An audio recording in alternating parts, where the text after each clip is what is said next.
Welcome to a new episode of Ain't Got Time to Read, the place where I read a story, give you a breakdown of the plot, and simply save you time. Now, before we continue, here is your spoiler alert.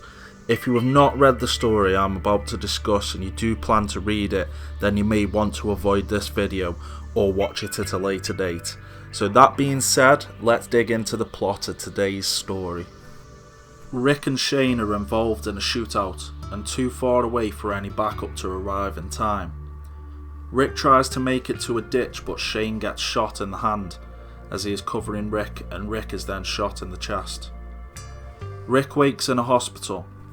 He attempts to get out of his sickbed and finds that he is too weak after being bedridden for so long. He manages to get to his feet and finds some of his clothes in the drawers next to his bed, so he gets dressed. Rick investigates the empty hospital corridors and is horrified when he finds a rotting corpse. In a panic, Rick enters the cafeteria and finds that it is overrun with dead. Unsure about what is happening, he is attacked by one of the walkers. Rick attempts to pull away, but they both end up tumbling down the stairs. Luckily for Rick, he doesn't injure himself too badly, and the walker's neck is snapped as they tumble down the stairs. Rick leaves the hospital and finds a bicycle. He gets emotional when he finds a corpse that has been eaten down to the bone and is still alive. He begins to cry at the sight of the living corpse before using the bike to head home. He finds his home empty and is knocked out with a shovel by a young boy named Dwayne. His dad Morgan brings Rick into the house that they are using for shelter, and Rick wakes up. Morgan explains to Rick that the dead don't stay dead anymore. Later, Rick takes Morgan and Dwayne to the police station that Rick worked at. Rick gets a new uniform and a bag full of guns. He allows Morgan to take some weapons and ammunition. As they leave the police station, Rick hands the keys to a patrol car over to Morgan and wishes him luck as he takes another car and heads for Atlanta in search of his wife and son.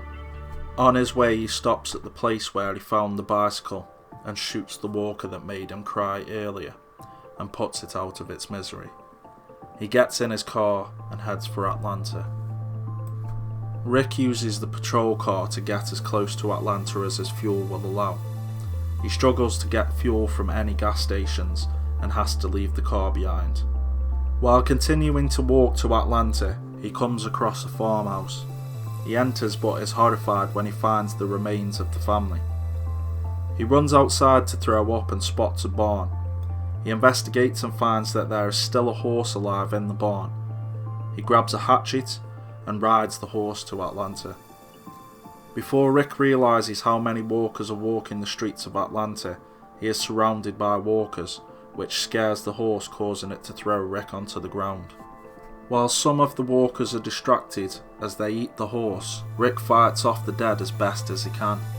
While attempting to get away, he is stopped by a young man named Glenn, who tells Rick to stop firing his gun as it brings more of the walkers out.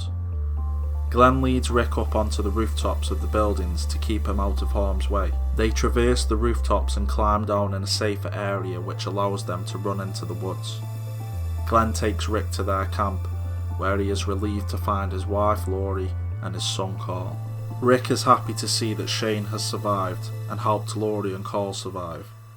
Rick is shown around the camp and introduced to Alan, his wife Donna, and their twins Billy and Ben, Dale, Jim, Carol, Sophia, Amy, and Andrea. Dale tries to warn Rick that Shane has been showing interest in Laurie since Dale met them.